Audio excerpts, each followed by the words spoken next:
የበደል መጨረሻ እግዚአብሔር ከኔ ጋር የለም ማለት ነው። እንደዚህ ማለት ልብን ያደነድናል ይላል። ልብ ይደነድናል ይላል ቅዱስ ዮሐንስ አፈወርቅ በድርሳኑ ሲናገር። እግዚአብሔር ከኔ ተለይቷል፣ እግዚአብሔር አይምረኝም፣ እግዚአብሔር አይቀበለኝም፣ ከኔ የራቀ ነው ማለት ልብን ያደነድናል።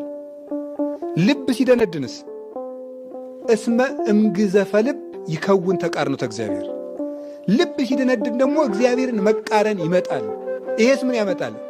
ያንሰአስህ መዓተ እግዚአብሔር፣ የእግዚአብሔርን መዓት ደግሞ ያነሳሳል። ልብን ማደንደን። ልብ የሚደነድነው ከየት ጀምሮ ነው ሲባል እግዚአብሔር ተለይቶኛል ከማለት። ቅዱስ ጳውሎስ በአንደኛ ቆሮንቶስ መልእክቱ ምዕራፍ 12 ላይ ሲናገር እንዲህ ይላል። ምናልባት ሰዎች እየጸለዩ ህልም ሊያዩ ይችላሉ፣ ራእይ ሊያዩ ይችላሉ፣ ጥያቄያቸው ሊመለስላቸው ይችላል። በጠሩት ቁጥር እግዚአብሔር አለሁ እነሆ ሊላቸው ይችላል። እኛ ግን ጠይቀን አልተሳካልን፣ ጀምረን አልተፈጸመልን ሊሆን ይችላል። የዛ ጊዜ እግዚአብሔር ትቶኛ እንላለን። ግን ምንድን ያለ አሃዊነ ኢንፈቅድ ትኩኑ አብዳነ በእንተ መንፈስ ቅዱስ። ወንድሞቻችን ስለ መንፈስ ቅዱስ ሞኝ እንድትሆኑ አልፈቅድም ይላል። ሞኝ መሆን ማለት ነው። ትርጓሜያችን ምን ይላል? መንፈስ ቅዱስ ከእናንተ ሳይለይ እያለ ተአምር ሲያደርግላችሁ ባለማየታችሁ ምክንያት ትቶኛል አትበሉ ነው። የጠየቃችሁትን ጥያቄ ስላልመለሰላችሁ፣ ያሰባችሁት ስላልተሳካ፣ የጀመራችሁት ስላልተፈጸመ መንፈስ ቅዱስ ትቶኛል አትበሉ ነው። መንፈስ ቅዱስ እየበደልንም አብሮን ይኖራል። እግዚአብሔር ሰውን ተለይቶ አያውቅም። ክደት ወደ ጸናበት መሄድ ለእግዚአብሔር ምኑ ነውና ነው የሚለው፣ ልማዱ ነውና ነው። እግዚአብሔር እንደውም ወደ እኛ ነው የሚመጣው። መጀመሪያ የታመመ ነው መድኃኒት የሚያስፈልገው። እሱም የተናገረ ይሄን ነው። ህሙማን ይፈቅድዎ ለዐቃቤ ሥራይ ወአኮ ጥዑያን። ባለመድኃኒትን የሚሹት የታመሙ ናቸው እንጂ ጤነኞች አይደሉም። ስለዚህ ጌታችን ኢየሱስ ክርስቶስ ቀድሞ ጴጥሮስን አነጋገረው። ጤነኛውን ዮሐንስን አይደለም ያነጋገረው። ህመም የጸናበትን ጴጥሮስን አይደል ያለሱስ። ለታመመችው ህዋሳችን የበለጠ እንክብካቤ እናደርግላታለን። ጣቴ ብትታመም እንዳልተኛባት፣ እንዳልሰብራት፣ እንዳላደማት ጋሬጣ የበለጠ ጥንቃቄ፣ ስስ ለሆነው አካላችን የበለጠ እንጠነቀቃለን። ሰው ድንጋይ ቢወረውርበት ቶሎ ብሎ አይኑን የሚጋርደው አይኑን ነው። ለደካማ አካሉ የበለጠ ጥንቃቄ ያደርጋል። ስለዚህ ጌታችን መድኃኒታችን ኢየሱስ ክርስቶስ የበለጠ ለደካሞቹ ጥንቃቄ ያደርጋል፣ እንክብካቤን ያደርጋል።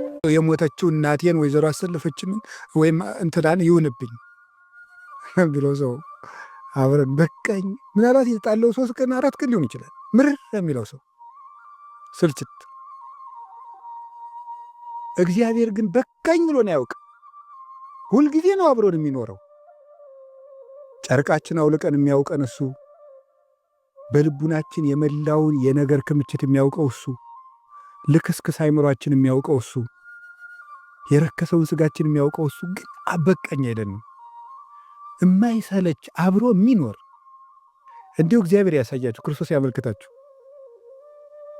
ተጠርጎ ከማያውቅ አቧራ ከበዛበት ድንጋይ ከተከመረበት ከብቶችም አራዊት ሁሉ ኩሳቸውን ከጣሉበት ከእንደዚያ ያለ ቤት ውስጥ 3 ቀን ማደር ትፈልጋላችሁ?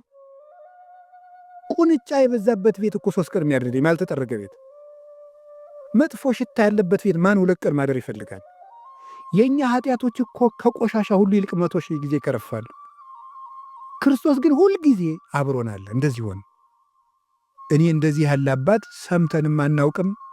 እሱ ብቻ እግዚአብሔር ይባላል። ስለዚህ እግዚአብሔር ምንድን ነው በሉ እስቲ። እግዚአብሔር መልካም ነው በሉ። እግዚአብሔር ምንድን ነው? መልካም ነው። እንደዚህ ሆነን አብሮን ምን ስለሚኖር ማለት እስመ ነፍሰ ጻድቅ ይትራራ ላይ ለነፍሰ እንስሳው። የጻድቅ ሰው ነፍስ ለእንስሳ እንኳን ይራራል ይላል። ጻድቅ ለእንስሳ እንኳን የሚያዝን ነው። እግዚአብሔርን ተውት። አንድ ሰው እግዚአብሔርን መምሰል ሲጀምር ለእንስሳ እንኳን የሚያዝን ይሆናል። ለእንስሳት የሚያዝን ይሆናል። ዛሬም ድረስ አሉ ለእንስሳት የሚያዙ። በገጠር ያሉት ያዝናሉ። የከተማው ሰው እንጃ ያላውቅም፣ ከተማ ስለማልኖር። የገጠር እናቶች ጤፍ እንኳን ሲያበጥሩ ለወፎቹ ይተውላቸዋል፣ እንዲለቅሙ ይተውላቸዋል። ለዝንጀሮ ይተዋል። በኦሪት ዘዳግም አለ ቃርሚያ በቃረምክ ጊዜ አዝመራህን ጨርሰህ አትጨደው፣ ለድሃና ለአውሬ ተው ተብሏል። ርኅራኄ የብሉይ ኪዳንም የሐዲስ ኪዳንም አስተምሮ ነው። ጥጃውን አርደህ በእናቱ ወተት አትቀቅለው ይላል። የቸርነት ሥራ ነው ይሄ። ርኅሩሁን ነው። በእናትና በልጅ መካከል ገብተህ ጭካኔን አታድርግ ማለት ነው።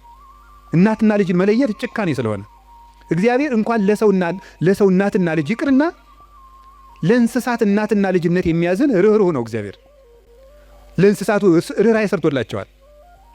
አህያውን ያለመጠን እንዳይጭኑት ስራ ተሰርቷል። እግዚአብሔር በሬና በሬ እንዳይዋጋ ስራ ተሰርቷል። አንዱ በሬ የአንዱን በሬ ወግቶ እንዳይገድል ኦሪት ዘጸአት ምዕራፍ 21 ላይ እንደተጻፈልን። ስለዚህ እግዚአብሔር ለእንስሳት እንኳን እንድናዝን ፈጥሮናል። ለሁሉ ልክ መልክ ሰጥቶ ነው የፈጠረ እግዚአብሔር። ሁሉም እንኳን እሱ የእሱ ቅዱሳን እንኳን ቅዱሳን እሱ የፈጠረው ፍጥረት እንኳን መልካም ነው። 6 ቀን የፈጠረው ፍጥረት ሁሉ ወሬ እግዚአብሔር ከመሰናይ እግዚአብሔርም ያ መልካም እንደሆነ አየ እያለን የደመደመው የፈጠረው ፍጥረት ሁሉ እግዚአብሔር መልካም ነው። እንግዲህ እግዚአብሔር መልካም ከሆነ ቸርም ከሆነ እንዳንጠፋም የሚፈልግ ከሆነ እንድንድንም የሚፈልግ ከሆነ ቸር እረኛችንም ከሆነ እሱን ከተጠጋን ምንም የሚነጥቀን ከሌለ በሱ ስም እያመንን እሱን ጥግ እያደረግን የሱን ስም እየጠራን እየጸለይን እያስቀደስን በጎ እግዚአብሔር የት ሄዶ ክፉ ይደርስብናል የሚል ጥያቄ ሁላችንም እንጠይቃለን። ዲያብሎስ ራሱ ክፉ ነገርን ያመጣና እግዚአብሔር ቸር ከሆነ ክፉ ነገር ለምን አመጣብህ ብሎ ደግሞ ይጠይቀናል። ለዚህ መልስ ያጣች ነፍስ በእግዚአብሔር ተስፋ ቆርጣ ትቆበልላለች። ለምንድን ነው እግዚአብሔር የማያዝንልኝ? አንዳንድ ጊዜ ደግሞ እንደውም በተለይ ያሁኑ ትውልድ ምን ብሎ ሊጠይቅ ይችላል? ቆይ እግዚአብሔር በእኔ ስቃይ ደስ ይለዋል ይላል። እግዚአብሔር በእኔ ስቃይ ደስ ይለዋል ወይ? ለምንድን ነው እኛ ስንሰቃይ ዝም የሚለው የሚል ጥያቄ እዚሁ ጋር የሚያያዝ አንድ የመጽሐፍ ቅዱስ ጥቅስ ላንሳላችሁ። አነ ውእቱ እግዚአብሔር ዘፈጠርኩ ብርሃነ ወገበርኩ ጽልመተ። ብርሃንን የፈጠርኩ እኔ ነኝ፣ ጨለማንም የሰራሁ እኔ ነኝ። አመጽ ሰላመ እፈጥር ሰላመ ወእገብር እኪተ። ሰላምንም አመጣለሁ ክፋትንም እፈጥራለሁ። አነ እግዚአብሔር ፈጠርኩ ዘንተ ኩሎ። እኔ እግዚአብሔር ሁሉንም ይሄንን ፈጠርኩ ይላል ትንቢተ ኢሳይያስ ምዕራፍ 45 ቁጥር 6 ላይ። እኔ እግዚአብሔር ሰላምን አመጣለሁ ክፋትን እፈጥራለሁ፣ ብርሃንንም ፈጥሬአለሁ ጨለማንም ፈጥሬአለሁ ይላል። እዚያ ላይ እግዚአብሔር መልካም ነው አለ። አሁን ደግሞ እዚህ ላይ እኔ እግዚአብሔር ክፋትን እፈጥራለሁ ይላል። እግዚአብሔር ክፋትን ይፈጥራል? ምን ትላላችሁ? እንዴ እፈጥራለሁ ያለ እኮ ራሱ ነው። እግዚአብሔር ራሱ ነው እኔ ክፋትን እፈጥራለሁ። እኔ እኮ መጽሐፍ ቅዱስ ላይ ነው የጠቀስኩት። እግዚአብሔር እንደዚህ ብሏል፣ እግዚአብሔር ክፋትን እፈጥራለሁ ብሏል ይላል። ምን ትላላችሁ? እኔ ክፋትን የምፈጥር አምላክ ነኝ ይላል። እኔ ሰላምንም አመጣለሁ ጦርነትን የማመጣው እኔ ነኝ ይላል። ከዚያ መልሶስ ደግሞ ምን ይላል ደግሞ መልእክተ ያዕቆብ ምዕራፍ 1 ቁጥር 3 ላይ ኢያሜክር እግዚአብሔር በእኩይ ይላል። እግዚአብሔር በክፉ ማንንም አይፈትንም ይላል። እንዴት ያለ ነገር! እግዚአብሔር በክፉ ማንንም አይፈትንም። ኢሳይያስ ላይ ደግሞ እኔ እግዚአብሔር ክፋትን እፈጥራለሁ። አልተጋጨም? ተጋጭቷል? እሺ አልተጋጨም። አንስታሴዎስ የሚባል ሊቅ ምን ብሎ ይናገራል? መጽሐፍ ቅዱስ ተጣልቶ አያውቅም። መጽሐፍ ቅዱስ የተጣላ መስሎ የሚታየን እኛ ከመጽሐፍ ቅዱስ ጋር ስለተጣላን ነው ይላል። አንተ ከመጽሐፍ ጋር ስትታረቅ መጽሐፍ ተጣልተው አያውቁም ብሎ ይናገር። እሺ ብርሃን በመስታወቱ አልፎ የገባ እንዴት ነው? መስታወቱ ተሰንጥቆ ነው ብርሃን ወደ ቤት የሚገባው? በመስታወት ቤት አይችልም። ለእግዚአብሔር ሲሆን እኮ ነው ሰው አፉን አሽሎ የሚቃወም ማለት። ያ እንዴቱን አይልም። መስታወቱ ሳይሰነጠቅ ብርሃን መግባት ይችላል።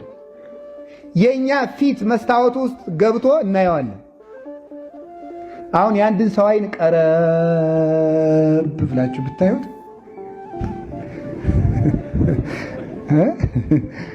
የእናንተ ፊት ሰውየው አይን ውስጥ ይታያል አይደል? አይኑ ፈሶ ነው የእናንተ ፊት የገባው? ንገሩኝ እስኪ ንገሩኝ። ይቻላል? ይሄ እኮ ይቻላል። ለእኛ እኮ ትችሎናል። የእኛ አይን ሳይፈስ የሰውን ምስል ውስጡ ያሳያል። አልተቀደደም እኮ አልፈሰሰም። መስታወቱን ሳንሰብር ፊታችን ገብቶ እዚያ ላይ ቁጭ ብሎ ይታያል። ነጭ ብትለብስ ቀይ ብትለብስ እዚህ ላይ አካባቢ ገብስ ቢኖርብህ ስንዴ ቢኖርብህ ይታያል። መስታወቱ ፊት ማለት መስታወቱ ገብቶ ፊት በምን ነው የገባ ማስረዳት አይቻልም። ይታያል። በቃ ይታያል። ያንን ማድረግ ከተቻለ ተመልከቱ። ያንን ማድረግ ከተቻለ ፍጡር እንዲህ አድርጎ መስታወት መስራት ከቻለ እግዚአብሔር የእናቱን ድንግልና ሳይለውጥ ሰው ቢሆን ምን ይሳነዋል? አልተሳነውምና ሰው ሆኗል። እጓለ እመሕያው ምንትኑ አንተ ከምትትዋሰው ለእግዚአብሔር ሰው ሆይ እግዚአብሔርን ትከራከረው ዘንድ አንተ ምንድነህ? ባላንጣው ነህን? ምስለኔው ነህን? ባልንጀራው ነህን? እግዚአብሔር ልሁን ካለ አንተ ምንድነህ? ይቻለዋልና ሰው ሆነ። ሰው ሆኖም ተገለጠ፣ በዚህ ዓለምም ታየ። ኃያሉ በደካሞች እጅ ታቀፈችው፣ በጀርባም ታዘለ። የሰው ስምም ወጣለት፣ ለሰው እንደሚገባ ለጌትነቱ ለተዋሕዶ የሚሆን ስም ወጣለት። ተጠራ፣ በልጅነቱ አደገ፣ አበ እመ እያለ አደገ። ይህ ለሱ ለእኛ ነው ትቢት የሚሆንብን፣ ለእኛ ነው መቅለል የሚሆንብን። ለሱ ይሄ ቻይነት ነው። ይውላችሁ እናንተ እያወቃችሁ አላዋቂ መሆናችንም ሆድም ሞልቶ መራባችንም አንተ እየተናገርክ መኮላተፋችንም አልሰከርክ በቀር ማለት አይቻልም። አምላክ ግን ቃል ነው፣ ግን አንደበቱን አኮላትፎ እንደ ሰው አደገ። ቋንቋ እየተማረ አደገ። ይህ ለሱ ይቻለዋል። ፍጡር የማይቻለውን ነገር ሁሉ በልዩነት አደረገ። የእናቱን ድንግልና አለመለወጡ እሱ የማይለወጥ አምላክ ለመሆኑ ማስረጃ ሆነ። በዚህ እንኳን ሰዎች ሊረዱት አልተቻላቸውም። ሁለተኛ ጌታችን መድኃኒታችን ኢየሱስ ክርስቶስ የተናገራቸው ንግግሮች ሰዎችን ያሰናክሏቸዋል። ያስተማራቸው ትምህርቶች ምን እያለ? አብ ይበልጠኛል፣ በስሜ ትለምናላችሁ፣ እኔ ስለ እናንተ አማለድኩላችሁ፣ አልዓዛርን ወዴት ቀበራችሁት? እንደዚህ ያሉ ንግግሮች በሙሉ ስለ ክርስቶስ ጥያቄ ሆነው በንግግሮቹ ምን ያደርጋሉ? ይሰናከሉበታል ሰዎች። በንግግሮቹ ያስረዳን 2-3 ነገሮችን ነው። የመጀመሪያው እናንተ ለላካችሁ ትሕትናን የመሰለ ቅድስና በምድር ላይ ተገኝቶ አያውቅም ነው የምላችሁ። ሰይጣንም ፈጥፍጦ የሚጥለው ይሄ ነው። እና ትሕትናን አሁን ይቅርታ ጠይቁ ስንባል እኮ እንዴ ያስቀየመኝ እሱ ምን ጨነቀ ብዬ ትዕቢት እኮ ነው ይሄ። አዳም በደለ፣ ይቅርታ ይዞ የመጣ ማን ነው? ክርስቶስ። አሪያ በዚህ እንደምናሸንፈው ስለሚያውቅ እንዴ ነው ከሆነም እሺ ይቅርታ ልጠይቃልና ባሉት እሺ ይምጣ እኔ ምን አደርጋለሁ ይላል ማለት ይሄ ትዕቢት።